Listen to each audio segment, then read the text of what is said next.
Andrew, him in India. Recent community post about agnostic and atheist labels doesn't think someone could be both atheist and agnostic. So why not, Andrew? Why don't you think that? Hello. First of all, happy Pride Month to everyone. Second of all, I just want to set the baseline. So what definitions are we going to go by? Okay, go ahead. I would go atheism, atheist without God, and agnostic, right. agnostic without knowledge. And to expand on that, just so you hear my personal definition. And again, I don't care very much about definitions as much as I care about, the ideas that definitions map to, and definitions can map to different ideas for different people. But for me, an atheist is somebody who answers the following question with a no. Are you convinced there's a God? So do I believe that there's a God? No. Does that mean I believe there is no God? No. It just means I'm not convinced yet that there are any gods. So that's atheist for me. Agnostic for me is commonly used a lot of different ways and leads to a lot of confusion. For me, when I look up in the dictionary, it says something along the lines of somebody who doesn't believe you can truly know anything. And when you're talking about religion, they're saying you can't really know whether or not there is a God, right? So those are the two definitions I use, which I think kind of map to what you were saying, Kelley. Is that right? I think so, okay. Yeah. All right. How about you, Andrew? Yeah, I personally go by the definition of the dictionary that I see when I, for example, look up the word atheist. Like when I look up the word atheist, I get the Google dictionary definitions from Oxford Languages, which says a person who believes, who disbelieves or lacks. I think we all know what it says in there. Do you think that languages evolve? I do believe that languages evolve. Okay, so the meanings of words can evolve, right? Yeah. Okay, so do you think that maybe that the way that people define atheism has evolved to be something different than the Oxford definition? Yeah. Okay. And adding on to that, can you recognize that we may personally be talking across each other if we stick with definitions? So why don't you define what you think these words mean, and we'll use your definition and see if there's any disagreement, or if under your definition we agree. So how do you define them? Go ahead and tell us in short, how do you define the terms, and then what is your point about them? That's my definition is exactly what it says in the dictionary. So should I read them, or should I just? Yeah, if you don't mind, a real short version. I mean, really what it comes down to in most dictionary definitions is whether or not the word atheist means a lack of belief in a God, or the belief that there are no gods. And those are very different. I'm an attorney. There's a difference between finding somebody innocent and finding somebody not guilty, right? Versus finding somebody guilty. There are actually three positions there. I know that they did it. I know that they didn't do it, or I don't know whether they did it or not. So it is not a binary thing. The atheist word in my mind means atheist. A theist is a person who believes in God. Atheist is somebody who doesn't believe in God. It doesn't necessarily mean they actively believe there is not a God, right? So that's why I want to clarify which one you are talking about. So in the dictionary you're using, is it I don't believe there is a God, but there might be, or I am convinced there is no God? Which one is it? In the dictionary that I'm using, it's a person who disbelieves or lacks belief in the existence of God or gods. Okay, I think we're on the same page there. How about agnostic? Can I just sure. Go ahead. We'll do agnostic, and then go ahead. You do agnostic, and I'll do my thing. Oh, okay. Agnostic is a person who believes that nothing is known or can be known of the existence or nature of God. I think that's fair. How about you, Kelley? Okay, that's fair. I'm looking at the Merriam-Webster dictionary definition of atheism, and it says a lack of belief or a strong disbelief in the existence of a God or any gods. Yeah, I think they're all in the same space. So, they all say, I don't believe there's a God. It doesn't say I assert that there is no God, and that's an important distinction. So go ahead, Andrew. What's your problem with those two labels? My problem with those two is that the community post said that you can be an atheist while you are agnostic. And I Yes. think that's not true, but it can only be true in certain ways. Like, for example, if you Well, if lack belief, wait, just hold on one second. If Hold you're on. using your Oxford definition, then yes. But Well, that's I think we need to that's define. the problem. Yeah, If you just stick to that definition, then you're correct, right? Let's define. But that is not the only definition. I think I might disagree with that, actually, Kelley. Let's define two more terms because you're smuggling in the definition of two other terms. So I'd like to hear Andrew's definition of knowledge and belief. of knowledge and belief. Correct, because if the definition contains those words, right, agnosticism is the belief that you can't know. We need to define what belief and know is. And atheist is the lack of a belief. We need to know what belief means. So what is knowledge and belief? Would you like me to give you my definition, or do you want to tell me what you define by those? I don't really know how to define it, but I can say that it's something that I think would give the general gist, which is that belief can be based on knowledge, but knowledge cannot be based on belief. That's fair. I would say that knowledge is a subset of belief, and they both measure confidence levels in your understanding of the truthiness of a claim. So if I say, Kelley is sitting in front of a bunch of rocks, I believe that to be true is a statement that has it conveys some confidence. I believe, I have become convinced, right? But if I say I know that Kelley is sitting in a bunch of rocks, I've just raised the sort of the burden on me to say I'm really, really, really super convinced. I'm so convinced that it would be mind-blowingly earth-shattering or worldview destroying if that knowledge was proven to be false. That's sort of how I define knowledge versus belief. Right now, I don't know that Kelley is sitting in a bunch of rocks. He may have a sophisticated computer screen background that's really, really good, but I believe that he's sitting in a bunch of rocks because I have seen him do it before. So is that a fair differentiation between belief and knowledge, just level of confidence? Yeah. I missed a word when I was saying when I was saying what I was saying. I missed the word solely. I meant to say solely. Belief cannot be. Knowledge cannot be solely based on belief, but belief can be solely based on knowledge. Yeah, I don't think you base either one on either. Like they're both addressing the same proposition. X is true. I either believe that it's true or I believe that it's true and I know that it's true. The real interesting question is, if I know it's true, can I not believe that it's true? And that seems to not work. So I think belief comes first, then comes knowledge, right? So they are just different points on a scale, so they don't really support one another, right?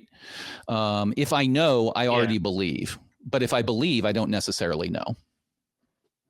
Does that make sense? I think I'm pretty sure that's what I was trying to say, but like I said, I'm not very good at defining things, so that's why I wanted to stick to just. Hey. That's what lawyers do, right? Every time you write a contract, every time you write a law, what's section 1? Define terms. So we aren't confused. So, okay, we've defined our terms. So you're saying that somebody cannot be both an agnostic and an atheist. Am I understanding your assertion there? Yes. Okay. So I'm going to give you my analysis of that, and maybe Kelley can give his, and then you can respond if that's all right. Okay. So agnostic. I believe you cannot know whether God exists. Atheist. I am not convinced. I do not believe that God exists. So I don't see how those are at odds with each other. As an agnostic atheist, I would be somebody who is not convinced that God exists, but I don't think that you can ever know whether God exists. Does that make sense? Yeah. That's the issue that I have with it. I'm sorry? That exact thing that you just said is the issue that I have with it. Well, I asked if it made sense in the sense of, is that logically sound? So maybe it's not. Could you tell me the problem you have with that sort of reading? Yeah. So if I remember correctly, you said that atheist, I'm not convinced that God exists. Agnostic, I believe we can never know whether or not God exists. So if you're not convinced that God exists, and you don't think you can ever know that God exists, then you're in a perpetual state of never knowing whether God exists or doesn't exist. So you can't be convinced that he doesn't exist if you yourself think that you can never prove that he does or doesn't exist. Can I be wrong about my agnosticism? What do you mean? Agnosticism is the belief, I currently believe, let's say, that one cannot know whether a God exists. And I'm not saying this is my belief. I'm just saying that's the definition. I believe that one cannot know whether or not God exists. Can that belief that you cannot know be proven wrong? That really comes down to whether, like, a philosophical question, because if you believe that it can't be proven wrong because you can never prove that God exists, then I guess no, it can't. We're getting into an endless loop here, because then I'm going to ask you, can your belief that you can never be proven wrong be proven wrong? My general question, I guess I should back up, is say, can beliefs be wrong? Can you believe things to be true that are in fact not true? Yes. Okay, so my agnosticism could be wrong. It could be true that God could come down and convince everybody and prove to everybody that there is a God. So my agnosticism may be wrong in that, and not even wrong. My agnosticism may go away because my current belief that we cannot know about God may be justified, right? I may be justified in that belief currently. But then, as a good skeptic, anybody should be, like, I don't have the evidence. But later, when I'm presented with the evidence, I can say, okay, now not only do I think that am I agnostic, I do believe you can know whether God exists or not, but I am now atheist, and I am convinced that a God does exist. So I don't think those two are at odds. It's just I currently am unconvinced that you can know whether a God can exist, but I might become convinced later if the evidence is given to me. And I can be an atheist saying, I don't currently believe there is a God, but I might be convinced if you present evidence to me. I don't see how those two are at odds. What are your thoughts, Kelley? Yeah, I don't either. That's it. That's why I thought this was going to be a lot shorter than it has been. But so what do you think about that, Andrew? I think that if you are truly agnostic, then there is no way that you could never not be agnostic. I think you are changing the definition of agnostic there. You're smuggling in the idea that once somebody believes something, they can never change their mind. Believe. Right? People in the past were convinced that the earth was flat. And it was reasonable, perhaps, at that point to be convinced that the earth would flat. And it would be convinced to say, there's nothing you could ever show me to convince me that the earth is round. They might have believed that at some point. And then later on, we developed evidence that changed the belief as to whether or not you could even know whether the earth was round or not. So I think you're smuggling in this concept that if you say you're agnostic, that you are asserting something positive, a positive claim that you can never know. That's a different claim than agnosticism. Agnosticism says, I currently don't believe you can know, whereas an anti-Gnostic would be somebody who would say, you can never know. And that's not agnosticism. So I agree with you that you probably, if you are an anti-Gnostic, that's a different position. But you could still be an atheist who is an anti-Gnostic. That would be, I'm not convinced there's a God, and I don't think you can ever find out if there is one. But that's not agnosticism. So don't conflate those, right? They all come down to a truth claim, and you can either say it's true, it's false, or I don't know. And agnostics say, I currently believe that you can't know, but I might be wrong. And I'm going to throw a monkey wrench into the works too by saying that I'm an agnostic atheist. Uh-oh. What are your thoughts, Andrew? Does that help clear it up? Because I agree with you that people can take positions where they assert that they know things or they're convinced and their mind will never change, and then the burden of proof shifts to them, right? If I came on this on the show and said there is no God, and anybody who thinks that is a fool, which is not my position, I would have the burden of proof of proving that. Or if I came in and said, it will never be possible, it is impossible to know whether there's a God, the burden of proof is on me. I just made a positive claim. But that's not what agnostics and atheists are doing. They're saying, I haven't been convinced. Just like I don't think that there is a Bigfoot, right? And I'm not trying to diminish God here. I'm just trying to use a logical and metaphor here. I don't think there's a Bigfoot. I'm an atheist when it comes to Bigfoot. And I don't think you'll ever know whether there's a Bigfoot, because even if you look all over, there might be hiding somewhere. So I'm an agnostic about big feet. But that doesn't mean that I might not be wrong. Somebody could capture a Bigfoot and show it to me, and we could look at its DNA. I'm like, oh yeah, we're going to call it a Bigfoot. So does that make sense? How you don't want to say that agnosticism says you can never know. The definition of agnosticism is a belief. A belief means you are not convinced, comma, yet.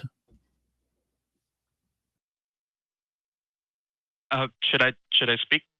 Absolutely, yeah. Sorry, I tend to go on rants a bit. Yeah, I was thinking that whole time about the last time I fully spoke, like 30 seconds after that, after you said I was smuggling in the meaning of the word believe. I fully agree with you. I was just waiting for you to stop talking because I didn't want to interrupt you, but I agree with you. I appreciate that. Yeah, feel free to tell me to shut up and listen every once in a while. But I do like to sort of flesh out ideas, because maybe you were listening to our earlier callers, we don't know if it's going to be necessary to explain fully a concept. But I really do appreciate you sort of walking through this. And I will observe that in today's society, the misunderstanding about these definitions is driving a wedge between a lot of communities. We've got a lot of leaders out there saying these horrible atheists or these horrible, whatever. And they rely on people not fully exploring these ideas. And they are tricky. Not a lot of people will sit down and say, well, if somebody says X is true, you can either accept it or say it's not true, or you could say, I don't know. And they tend to always think of it as an either or question. And sometimes I slip into that too. Andrew, I hope we resolve something here. At least you got an idea of where we were coming from with this. So, but we are running out of time, and we do have several more callers, and I'd like to get to before we do completely run out of time. So I really do appreciate you calling, and excuse me, we'd love to hear back from you about it too, if you still have more questions.